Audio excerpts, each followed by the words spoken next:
안녕하세요. 마라나타 캐나다 교육교회의 조롬입니다. 오늘은 기독교의 기본진리 94번째 시간, 벨직 신앙고백서 제34조 세례 혹은 침례에 관한 첫 번째 내용입니다. 예수님께서 이 땅에서의 일을 마치시고 하늘로 올라가실 때 제자들에게 이렇게 말씀하셨습니다. 너희는 가서 모든 민족을 제자로 삼아 아버지와 아들과 성령의 이름으로 세례를 베풀라. 바로 이 명령에 근거하여 그리스도의 교회는 세상의 죄인들에게 복음을 전하고 그 죄에서 돌이켜 그리스도께 돌아오는 모든 사람에게 세례를 베풀게 되었습니다. 세례에 관한 내용을 시작하기 전에 세례와 침례라는 용어에 관한 논쟁이 유독 한국교회 안에 있기는 하지만 이것은 그다지 의미가 없습니다.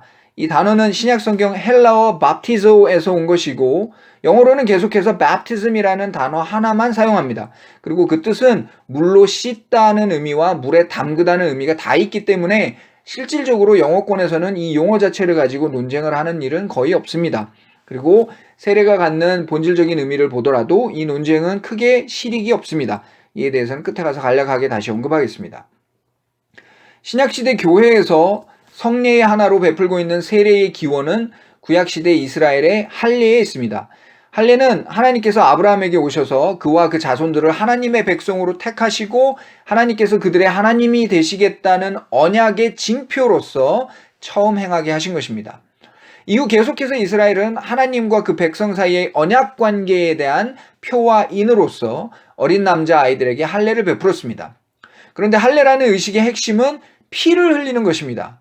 언약의 대표인 남자, 그리고 남성의 생명을 상징하는 생식기의 일부를 잘라 피를 흘리는 것은 생명의 언약을 상징합니다. 즉 하나님과 사람 사이의 언약은 삶과 죽음의 문제라는 뜻이죠.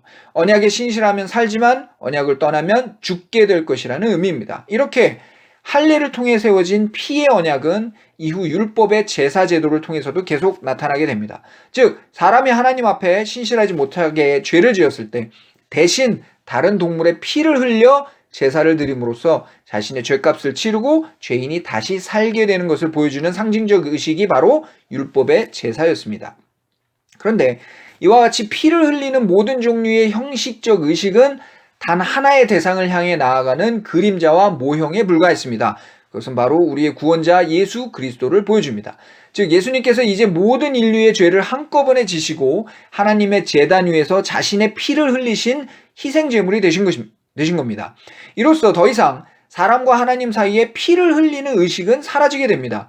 그동안 희미하게 가려져 있던 구원의 원리가 예수 그리스도의 오심과 죽으심 그리고 부활 안에서 뚜렷하게 드러나게 되었습니다. 오직 구원자이신 예수 그리스도의 자기 희생의 은혜로만 구원에 이르는 길이 열립니다. 이 모든 변화와 진전을 보여주시고 확증해 주시는 것이 바로 그리스도께서 행하라 명하고 떠나신 세례의 의식입니다. 이러한 성경적 배경으로부터 우리는 세례의 의미를 바로 알 수 있습니다. 세례를 받는 사람은 그리스도의 피 흘림에 동참하게 되므로 이제 하나님과의 사이에서 깨어졌던 언약 관계 안으로 다시 들어오게 됩니다. 그리스도의 교회의 일원이 되고 그리스도를 알지 못하는 세상의 사람들과는 삶의 모든 방식에서 구별된 삶을 살게 됩니다. 자신이 그리스도와 함께 죽었다가 살아난 존재임을 알게 되므로 그 생명이 자신의 것이 아님을 깨닫고 생명의 주이신 하나님께 전적으로 헌신하게 됩니다.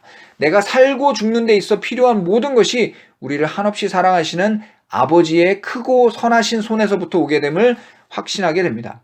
그래서 그리스도의 교회는 삼위 하나님과의 언약 관계의 시작 및 회복의 의미를 보여주는 상징으로서 이 세례를 베풉니다. 세례 시에 평범한 물을 사용하는 것도 그 물이 갖는 상징적 의미가 분명하기 때문입니다. 그것은 바로 우리 영혼의 죄를 씻어내는 것입니다. 하나님과 사람 사이에 가로막고 있던 죄를 씻어냄으로써 다시금 언약 관계를 회복하게 됨을 가시적으로 보여주시는 것이죠. 하지만 이것도 어디까지나 상징물일 뿐이지 물 자체에 어떤 신비한 능력이 있는 것은 결코 아닙니다. 세례의 본질은 언제나 우리를 대신해 피를 흘리신 그리스도의 속죄에 있습니다. 신약성경 고린도전서 10장에 보면 우리 조상들이 다 구름 아래에 있고 바다 가운데로 지나며 모세에게 속하여 다 구름과 바다에서 세례를 받았다고 했습니다. 여기서 이 바다는 홍해를 말하는데 사실상 이스라엘이 죄의 땅 애굽을 빠져나와 약속의 땅, 곧 천국의 상징인 이 땅으로 들어가기 위해 건너야 했던 이 홍해, 붉은 바다는 다름 아닌 그리스도의 피를 보여주시기 위한 매개체였던 것입니다. 신약시대 우리가 건너야 하는 홍해는 따라서 이 삼위 하나님의 이름으로 받는 세례입니다.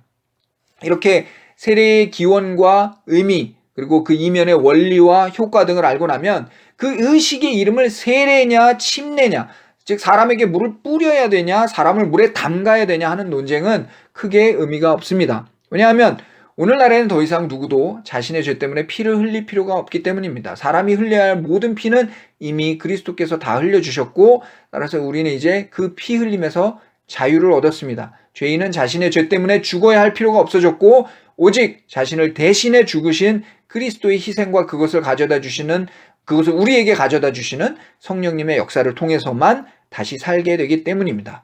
물의 양은 큰 의미가 없습니다. 감사합니다.